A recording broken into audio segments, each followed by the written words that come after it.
l'apôtre Paul, il s'appelait Saul. Avant de devenir serviteur de Dieu, véritable serviteur de Dieu, il était un grand persécuteur de l'Église.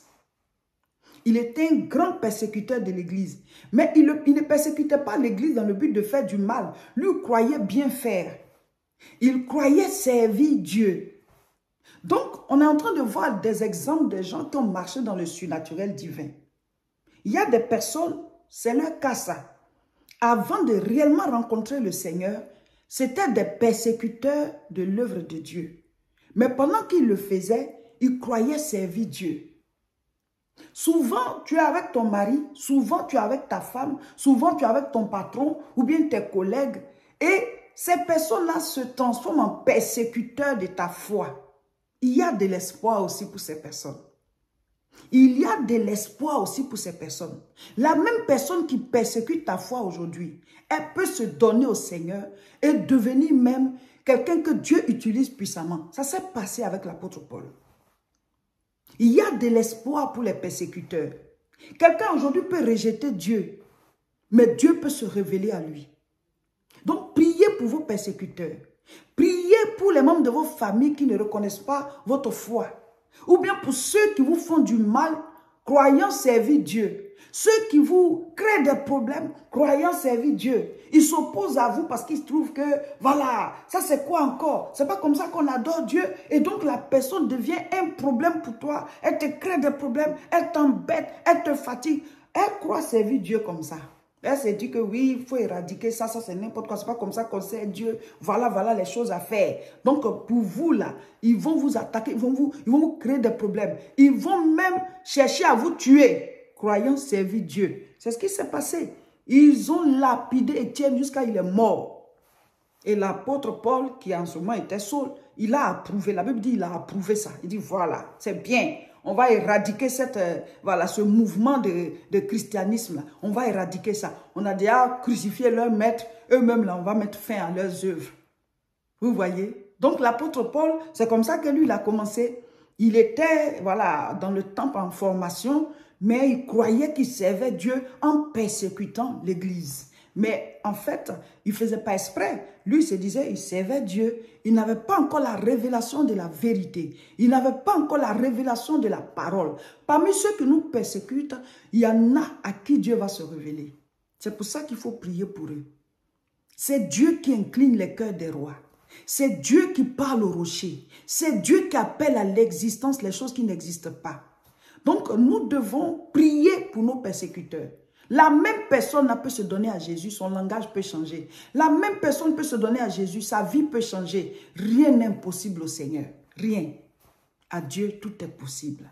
Donc, Saul, plus tard devenu Paul, qui a écrit la plus grande partie des épîtres de la Bible, il était un persécuteur de l'Église. Donc, il y a de l'espoir. Quelqu'un peut être incrédule, prie pour lui. On ne sait jamais comment Dieu peut transformer ça. Il est devenu, après l'apôtre Paul, il est devenu quelqu'un qui a marché dans le surnaturel. Mais regardez comment il a commencé. Il a commencé en persécuteur. Il a commencé en quelqu'un qui faisait couler les larmes de l'Église. Il a commencé en quelqu'un qui approuvait le meurtre des chrétiens. Aujourd'hui, dimanche 18 septembre 2022, nous sommes au 14e jour de notre temps de jeûne et prière. On a déjà achevé 2 semaines. Félicitations. Vous pouvez toujours nous prendre en marche. Dès demain matin, commencez le jeûne avec nous, entrez dans le train. On peut monter en route, mais on ne descend pas en route. On va jusqu'à la gare. La gare, c'est le dimanche 25 septembre 2022 à 18 h. Donc, notre jeûne, c'est tous les jours de 6 h à 18 h, mais ceux qui ont un problème particulier, vous pouvez faire de 8 h à 14 h. Aujourd'hui, c'est spécial intercession. Vous savez que chacun a 10 sujets de prière et il y a un sujet que nous on donne, ça fait 11. Et le sujet de prière d'aujourd'hui, c'est spécial intercession pour nos familles et pour les pays. Tu commences par le pays dans lequel tu vis et tu pries pour tous les pays du monde et surtout là où il y a la guerre. Et prions pour nos familles. Ce sont des sujets de prière à prendre au sérieux, à ne surtout pas négliger. Parce que souvent, on ne voit pas trop l'importance. Mais c'est quand il y a la guerre dans le pays, là, ou alors quand il y a des problèmes particuliers, que tu te rends compte que c'est important de prier pour les pays. Dimanche dernier, on a déjà mis en ligne une vidéo de prière pour les familles et les nations. Vous pouvez encore la remettre et prier avec. nous allons aujourd'hui encore parler d'un exemple de personnes qui ont marché dans le surnaturel divin. Voilà, parce qu'il y a tellement d'exemples dans toute la Bible, mais on a pris voilà, des personnes clés dont les noms reviennent très souvent. Donc aujourd'hui, on va voir le cas de l'apôtre Paul. On ne peut pas ne pas parler de l'apôtre Paul parce que même les épîtres du Nouveau Testament, les lettres écrites aux chrétiens, là, la plupart ont été écrites par l'apôtre Paul. Donc il a marché dans le surnaturel divin. Dans le Nouveau Testament, on avait déjà pris le cas de Pierre. On va voir aujourd'hui le cas de l'apôtre Paul. Mais le sujet de prière, c'est l'intercession pour les familles et pour les nations. Actes chapitre 8, nous lisons à partir du verset 1. Saul avait approuvé le meurtre d'Étienne. Il y eut ce jour-là une grande persécution contre l'église de Jérusalem et tous, excepté les apôtres, se dispersèrent dans les contrées de la Judée et de la Samarie. Des hommes pieux ensevelirent Étienne et le pleurèrent à grand bruit. Saul, de son côté, ravageait l'église. Pénétrant dans les maisons, il en arrachait hommes et femmes et les faisait jeter en prison. Saul, celui qu'on appelle Saul ici, c'est l'apôtre Paul. Avant de devenir apôtre du Seigneur, avant de recevoir la révélation de Christ, voilà, il s'appelait Saul. C'est après qu'il a changé de nom, il s'est fait appeler Paul après, mais sinon son nom même c'est Saul.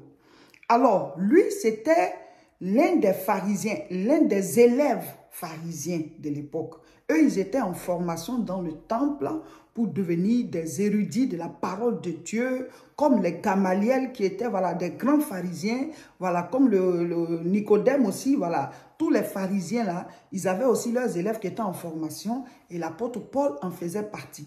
Donc, pour eux, il fallait suivre la loi de la parole. Il y a des choses qu'il fallait faire selon Moïse. Depuis longtemps, c'est comme ça que ça s'est passé dans le temple. Et puis, il y a eu le réveil spirituel qui est arrivé par Jésus-Christ.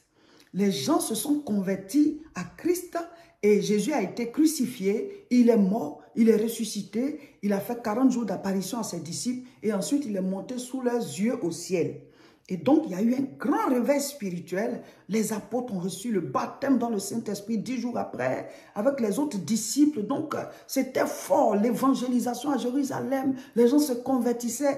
Pierre, arrêté en haut de la chambre haute, a prêché ce jour-là. 3000 personnes en même temps sont converties à Jésus. Donc, il y avait un grand réveil spirituel à partir de Jérusalem et ça prenait les autres villes. Donc, les pharisiens se sentaient menacés. Donc, l'apôtre Paul, qui était un élève pharisien, qui était en formation et qui allait sortir aussi un grand pharisien enseignant de la parole de Dieu, il trouvait qu'il fallait, voilà, mater cette rébellion-là, parce qu'ils appelaient ça une rébellion religieuse, voilà, un nouveau vent. Ils ont crucifié leur maître, mais ceux-là, ils sont en train de faire quoi encore? Donc, ça faisait beaucoup de bruit à Jérusalem. Donc, l'apôtre Paul, il était parmi ceux qui les persécutaient. Et donc, le frère Étienne a été tué à coups de cailloux. Ils l'ont lapidé jusqu'à ce qu'il meure. Donc, on dit que Saul a approuvé la mort d'Étienne. Donc, pendant que l'apôtre Paul persécutait l'église, voilà, la Bible dit que les chrétiens là, se sont dispersés dans les autres villes et ils ont commencé à annoncer l'évangile. Donc, souvent, la persécution aussi, voilà, ça amène les gens à bouger parce que quand Jésus est ressuscité, qu'il est monté au ciel, et puis il a fait venir voilà, le Saint-Esprit, puis ils ont reçu le baptême du Saint-Esprit. Eux, ils étaient tout le temps à Jérusalem là-bas. Donc, quand la persécution a commencé, ce n'était pas l'apôtre Paul seul, hein. Voilà, ils étaient nombreux à les persécuter, mais ils se sont dispersés, ils ont commencé à aller dans les autres villes là maintenant pour annoncer l'évangile. Donc, quelque part, il y a eu un bon côté aussi de la persécution. Donc, pendant ce temps, on va lire la suite. Actes chapitre 9 à partir du verset 1. Cependant, Saul, respirant encore la menace et le meurtre contre les disciples du Seigneur, se rendit chez le souverain sacrificateur. Donc le grand homme de Dieu, voilà, qui coiffait tous les autres hommes de Dieu qui servaient dans le temple, celui qu'on appelle le souverain sacrificateur. Il y a les sacrificateurs et il y a le souverain sacrificateur. Celui qui rentre dans le temple pour donner voilà, le sang pour le pardon des péchés. Chaque année, c'est lui qui rentre. Voilà. Donc, ce souverain sacrificateur-là, il a décidé avec les autres sacrificateurs et les autres, les pharisiens, sadducéens, d'éteindre voilà, cette flamme de réveil spirituel qui est venue à partir de Jésus. Là. Ils ont fini de crucifier Jésus. Maintenant, il faut éteindre voilà, les apôtres qui étaient là. Donc, l'apôtre Paul, Saul à l'époque, lui, il est allé le voir pour qu'il lui donne des lettres officiellement. Parce que lui, il veut bouger, même aller dans les villes où les gens ont fui pour aller là. Voilà, pour aller déposer ça dans les différentes synagogues, dans les différentes synagogues. Parce qu'il y a le grand temple et puis il y a les synagogues dans chaque ville. Donc, lui, il va aller déposer ça aux hommes de Dieu qui sont dans les synagogues là. Pour dire s'il y a des adeptes de la nouvelle flamme, de la nouvelle tendance là. Voilà, s'il y en a là, on va les ramener à Jérusalem liés pour les jeter en prison. Et il était zélé, hein? Zélé parce qu'il croyait servir Dieu. Il était zélé pour attaquer les chrétiens, là. Voilà. Donc, voilà. Je continue. Acte 9, verset 2. Et lui demanda, voilà, donc il allait voir les souverains sacrificateurs, et lui demanda des lettres pour les synagogues de Damas. Donc, il voulait aller à Damas. Afin que, s'il s'y trouvait des partisans de la nouvelle doctrine, voilà, c'est comme ça qu'ils ont appelé ça, le réveil spirituel qui est venu par Jésus-Christ. Donc, que l'homme de Dieu, le souverain sacrificateur, lui donne des courriers, lui va partir avec ça, et qu'il lui donne la permission. Tous ceux qui sont de la nouvelle doctrine, là, dans les villes où il va partir, en commençant par Damas, là, on va les ramener liés à Jérusalem.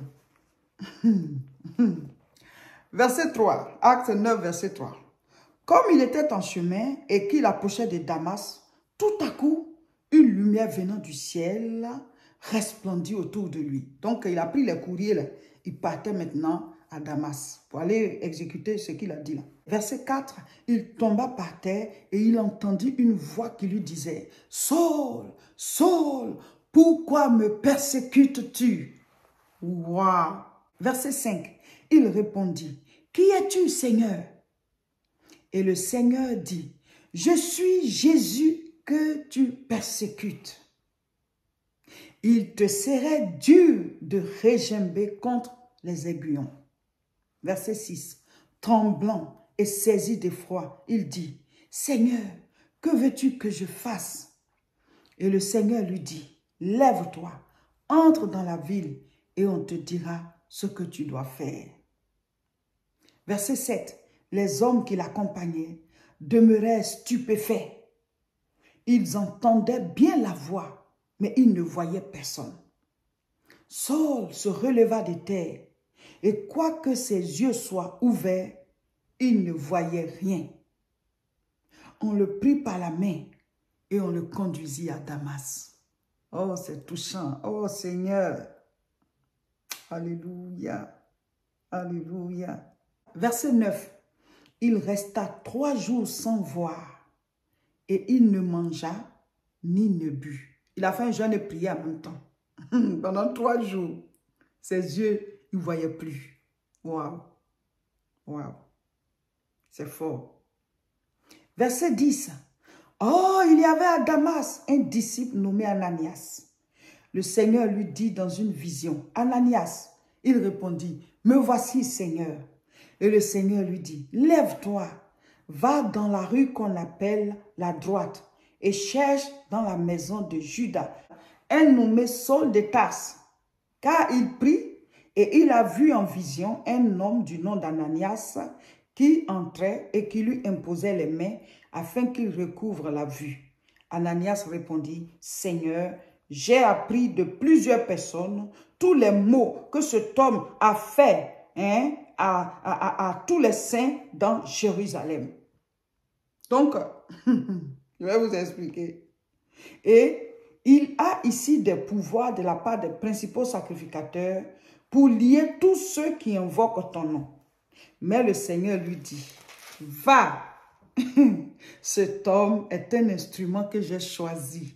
Oh, pour porter mon nom devant les nations, devant les rois, devant les fils d'Israël, et je lui montrerai tout ce qu'il doit souffrir pour mon nom. » Ananias sortit, et lorsqu'il fut arrivé dans la maison, il imposa les mains à Saul, en disant, « Saul, mon frère, le Seigneur Jésus qui t'est apparu sur le chemin par lequel tu venais, m'a envoyé pour que tu recouvres la vue et que tu sois rempli du Saint-Esprit. » Oh là là. Verset 18. Au même instant, il tomba de ses yeux comme des écailles et il recouvra la vue. Il se leva et fut baptisé. Et après qu'il eut pris de la nourriture, les forces lui revinrent. Saul resta quelques jours avec les disciples qui étaient à Damas. Et aussitôt, il prêcha dans les synagogues que Jésus est le Fils de Dieu. Alléluia.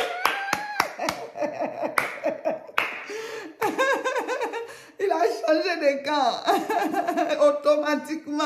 Waouh! Jésus qui est en train de les persécuter, il partait chercher les disciples. On dit, il a commencé à prêcher en même temps. Waouh, waouh. Acte 9, verset 21 maintenant. Tous ceux qui l'entendaient étaient dans l'étonnement et disaient, n'est-ce pas celui qui persécutait l'église à Jérusalem? N'est-ce pas celui qui persécutait à Jérusalem ceux qui invoquaient ce nom? Et n'est-il pas venu ici pour les emmener, liés devant les principaux sacrificateurs? Cependant, Saul se fortifiait de plus en plus et il confondait les Juifs qui habitaient Damas, démontrant que Jésus est le Christ. Alléluia! Victoire, alléluia, chantons, crions de joie, Jésus-Christ est sorti du tombeau. Galilée, Galilée, Galilée, Galilée, Galilée, je viens de la Galilée. Jésus m'a chargé d'annoncer à tous ses frères qu'il est ressuscité. Je te sacrifierai à jamais ma vie. Tu es le Dieu Tout-Puissant. Alléluia. Je te sacrifierai à jamais mon cœur. Tu es le Dieu Tout-Puissant. Je te servirai, je te servirai, je te sacrifierai à jamais. Mon cœur, tu es le Dieu Tout-Puissant. Hosanna, Hosanna, Hosanna à toi, oh mon Dieu. Tu m'as délivré du péché, de l'enfer. Hosanna à toi, oh mon Dieu. Alléluia. Waouh, waouh, waouh, c'est fort.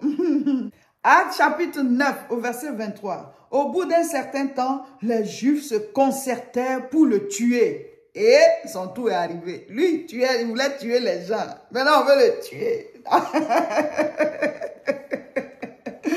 Là, maintenant, il a persécuté. La persécution s'est levée sur lui aussi. Verset 24. Et leur complot parvint à la connaissance de Saul.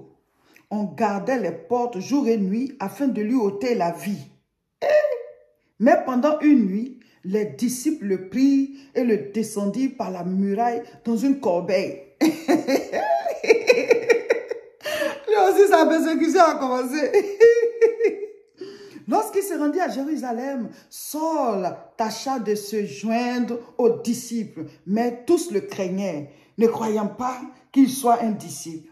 Alors, Barnabas, l'ayant pris avec lui, le conduisit vers les apôtres et leur raconta comment, sur le chemin, Saul avait vu le Seigneur qui lui avait parlé et comment, à Damas, il avait prêché franchement au nom de Jésus. Oh, c'est trop chic. Verset 28.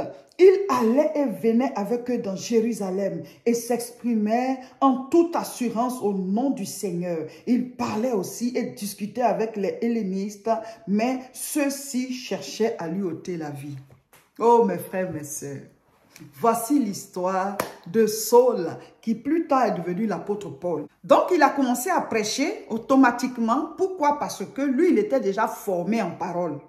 Il avait déjà la parole, mais il n'avait pas l'esprit, c'est-à-dire il n'avait pas le Saint-Esprit. Il n'avait pas connu le Seigneur réellement, mais il avait déjà une bonne base de la parole puisqu'il était en formation pour devenir homme de Dieu. Mais c'est de la même trempe que Nicodème. Eux, c'est beaucoup plus la religion, c'est beaucoup plus les rituels et tout, mais leur cœur là n'était pas né de nouveau. C'est pour ça ils peuvent même approuver le meurtre de quelqu'un. Parce que si vraiment tu es né de nouveau, tu ne peux pas approuver qu'on tue quelqu'un, quel que soit ce qu'il a fait. Voilà, donc il avait approuvé la mort d'Étienne. On l'a lapidé jusqu'à ce qu'il meure. Il n'a même pas eu pitié. Il s'est dit, bon, c'est normal parce qu'il faut éradiquer cette secte-là. Il faut éradiquer cette doctrine. Mais maintenant, il est né de nouveau. Et il est en train de faire maintenant la liaison entre ce que la loi, les prophètes, la parole à l'époque explique et Christ, celui qu'on vient de crucifier. Parce que c'était à leur époque qu'on venait de crucifier le Seigneur et après, voilà, la résurrection, il y a eu ce réveil spirituel. Donc, l'apôtre Paul a commencé automatiquement, puisqu'il était déjà formé, il avait déjà la parole, c'est l'esprit qui n'était pas là. Maintenant, il venait de recevoir sa rencontre personnelle avec le Seigneur. Il était né de nouveau, donc avec le Saint-Esprit, plus la parole qu'il avait, automatiquement, il a commencé. Et lui aussi, il a fallu maintenant qu'on le présente aux autres disciples du Seigneur. Certains avaient peur de lui. On dit, ah, c'est pas lui qui nous persécute. Est-ce qu'il ne va pas encore, il n'est pas venu nous chercher et tout ça. Donc, il fallait qu'on le présente, on le présente. Et donc, il était avec eux. On dit, ils allaient ensemble, ils revenaient ensemble à Jérusalem. Il a rejoint leur camp. Et lui aussi, la persécution a commencé sur lui. Les gens cherchaient maintenant à lui ôter la vie parce que c'était un pion sûr, puisqu'il connaît bien la loi, il connaît bien la parole. Donc, s'il est rejoint là, c'est dangereux pour l'autre groupe là. Ils se disent, ah, mais lui connaît tout de notre loi, il a été formé par nous et tout ça. Donc, eux, ils voulaient le tuer aussi. Il a vraiment bougé pour gagner des âmes au Seigneur. Il a gagné beaucoup de villes à Jésus. Et puis, donc, quand il finit de gagner une ville et qu'il est dans une autre ville, ceux qu'il avait déjà gagnés là, il établit des responsables pour pouvoir entretenir leur foi. C'est comme ça que les églises sont nées. Donc, quand il est quelque part, il envoie des courriers à toutes les autres églises où il n'est pas. C'est comme ça qu'on a Corinthiens, Romains, Galates, parce qu'il a commencé à aller de contrée en contrée. Comme Jésus a dit à Ananias, là, que je l'ai choisi pour qu'il soit un instrument pour gagner les peuples et les nations à moi. Donc, lui, en même temps, il est rentré dans le ministère en plein temps. Il allait de ville en ville pour prêcher la parole. Il voyageait pour ça. Et il avait lui-même ses petites activités. Il tissait des tentes pour les vendre. Donc, il avait les moyens pour pouvoir se déplacer, pour pouvoir annoncer l'évangile. Il a gagné plus de personnes même que les autres apôtres. Et il y a lui et puis il y a l'apôtre Pierre, il y a l'apôtre Jean, les principaux. Mais lui, il n'était pas parmi les apôtres quand Christ était là. Lui, il est venu après. Donc, vous pouvez lire, mais il fallait qu'on parle aussi de lui. Il fait partie de ceux qui ont marché dans le surnaturel divin. Et à la fin, il était en prison. Il était en prison, on l'a même envoyé à Rome en prison. Et de prison en prison, il annonçait toujours l'évangile. Mais lui dit que c'est sa mission sur terre. Il est né pour prêcher l'évangile. Il appelait ça, je suis dans les liens de Christ. Voilà. Donc ces liens-là, lui, il était content de les avoir. Il n'a même pas voulu se marier dans sa vie parce qu'il voulait être à fond pour l'œuvre de Dieu. Donc, on ne pouvait pas le sauter, on ne pouvait pas sauter son histoire. Il fait partie de ceux-là qui ont marché dans le surnaturel divin. Voilà, la Bible est faite de gens qui ont marché dans le surnaturel divin. Il y en a qui sont de bons exemples, ils sont plus nombreux, mais malheureusement, il y a aussi de mauvais exemples tels que Samson, et il y en a même beaucoup. Voilà, mais aujourd'hui, on boucle voilà, cette partie. On ne va plus parler des gens qui ont marché dans le surnaturel divin. On va entamer un autre thème pour la dernière semaine. Donc, demain lundi, nous entamons le 3e sous-thème de notre temps de jeûne et prière. Comment marcher dans le surnaturel divin et avoir des résultats. On a déjà mis en ligne la fiche des sujets de prière pour cette semaine qui va commencer, la nouvelle semaine, la dernière, voilà, la 3e et dernière semaine. On a déjà mis en ligne, il faut prendre la fiche là. Et cette semaine-là, mardi nuit, on doit faire aussi mini-veillée. Parce que la dernière semaine, ça va plus chauffer même. Et mes frères, mes soeurs, de grandes choses se passent. Nous sommes en train de briser des forteresses. La Bible dit les armes avec lesquelles nous combattons ne sont pas charnelles, mais sont puissantes par la vertu de Dieu pour renverser des forteresses. On est en train de renverser les forteresses de manière spirituelle. Donc physiquement, les résultats ne font qu'arriver. Les témoignages ne font que tomber. Et vos témoignages aussi bientôt arriveront. Que le Seigneur vous bénisse. Prenons courage, il reste une semaine.